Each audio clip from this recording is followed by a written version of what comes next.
And then on the Cavs, they're going to be bad. I think everybody knows that the Cavs are going to be bad. How bad? If I'm thinking of the worst teams in the Eastern Conference, they're probably going to be like 13 to 12. I don't think they'll be the last team in the league. Maybe they will.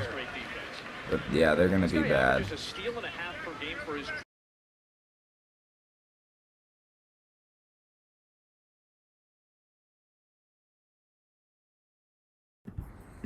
Yeah, that was me 2 weeks ago or 3 weeks ago before the season started. I came out with a video and I said that the Cleveland Cavaliers weren't going to be any good. I said that my prediction for the Cleveland Cavaliers were that they were going to be from the 12 to the 13 seed. So we start the season. They win their first game. I'm like, okay, Cavs win their first game. We saw this last year. They won their first two. Then they win their next game. I'm like, okay, Mobley's starting to look like he's a good rookie. He's better than I thought he was gonna be. Then they win their next game. I'm like, oh, okay, yeah, they won 3 straight. And then they win their next game. So they're 4-0 and they're second place in the Eastern Conference, pretty much right behind the Wizards. And the Wizards obviously have been having a breakthrough year. But I'm thinking to myself, like, damn, these Cavs are a lot better than I said. First of all, I want to apologize to my 16 Cleveland Cavalier fans, because they were all in the comments saying that I was crazy after that, so I had to do a video on that. That's first of all. And second of all, they beat the Celtics, they beat the Knicks, they beat some pretty good teams. So we're just going to dive in a little bit, and I'm going to tell you why I think this team is being so successful throughout the beginning of this season. So as you can see right here on my screen, the Cavs are 9-8, and they're in 8th place. They dropped 2 games, and a couple days ago they were actually in 3rd. It was Wizards, Nets, and then the Cavs. Rubio is averaging 25 points per game, 8 assists, 4 rebounds. Mobley is looking like the rookie of the year besides Scotty Barnes, and he actually went down with an Achilles injury. And then 2 days ago, Sexton was ruled out that he won't come back for the rest of the year. So this is where we kind of have to sit back and think, is this Cavs team a playoff team? Are they going to be able to keep this hot start up? And to me, my answer obviously is going to be no. I don't think this Cavaliers team will make the playoffs.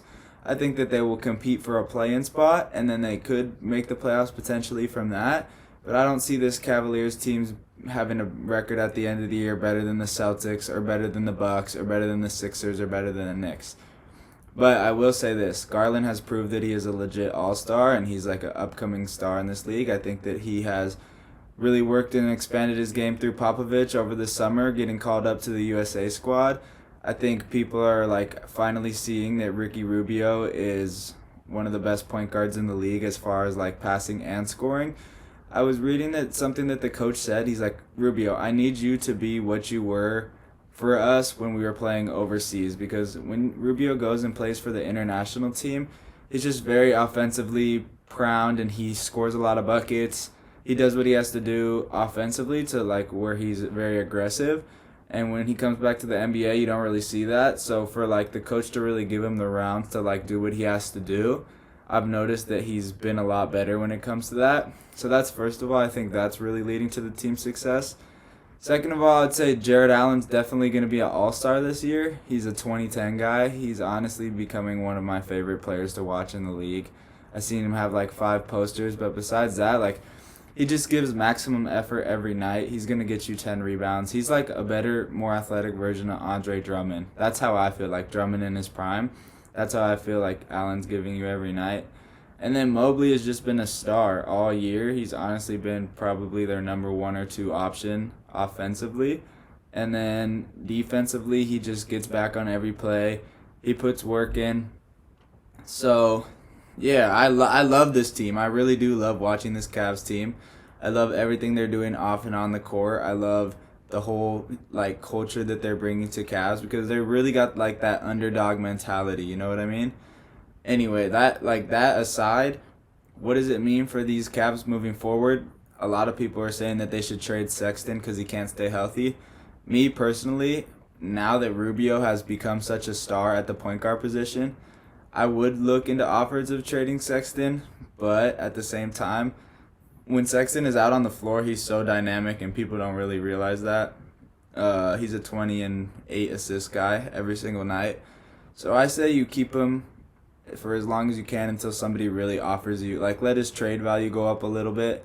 Let him play in a few more games until somebody, like, really offers you something that's worth it. And then the other things I wanted to talk about was Markkanen has been coming off the bench playing great. I know he got hurt, but in Chicago, I think he really had to all be about, like, system.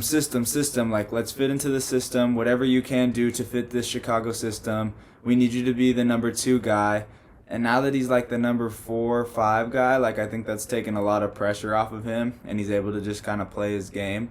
Another thing is Kevin Love's been playing a lot better. He looks like he's getting a little bit more healthy. And then another bench player I wanted to mention was C.D. Osman. He's been on like a complete tear all year.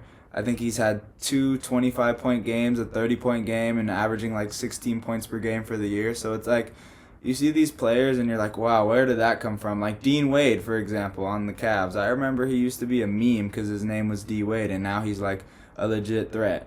So you see these players and you're like, oh, where did they come from? Where did they get this reign to be a superstar? Not necessarily a superstar, but like a good role player and stuff, like a Denzel Valentine. Where did they become? Where were they able to do what they had to do to get rotational minutes? And it's like, we are so quick to forget that these are NBA players, you know? And these players have been playing their whole life. It's not like they just rolled out of bed one day and then they could score. Like, they have been preparing for this moment their whole life. So basically, I just wanted to do this video to talk to you about, like, I'm very excited about this Cavs team. I'm happy for them. I'm happy for the head coach. I'm happy for the franchise. And I think that they're a superstar away from being like a legit threat in the East. I remember in that video, I'll put the link in it, but I was completely dogging the Cavs, saying they were going to be horrible. I was saying that they had all these big men and they weren't going to work out, and they were running such a tall lineup, kind of like with 3 centers.